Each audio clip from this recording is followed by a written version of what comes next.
आपण पाहत आहात नाशिक खबर न्यूज, जनतेचे हक्काचे व्यासपीठ।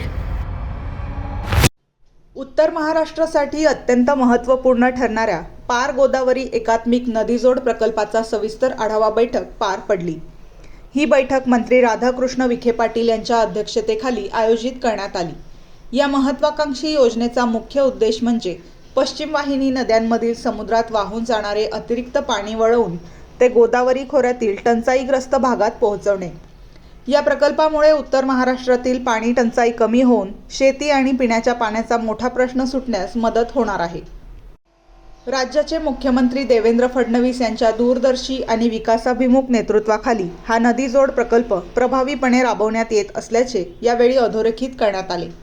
या बैठकीस मंत्री छगन भुजबळ यांच्यासह गोदावरी पाटबंधारे विकास महामंडळाचे कार्यकारी संचालक संतोष तिरमनवार, अधीक्षक अभियंता प्रकाश मिसाळ तसेच संबंधित अधिकारी उपस्थित होते। उत्तर महाराष्ट्राच्या जलसंपन्न भविष्यासाठी हा प्रकल्प अत्यंत महत्त्वाचा टप्पा गाठणार असल्याचेही यावेळी स्पष्ट करण्यात आले।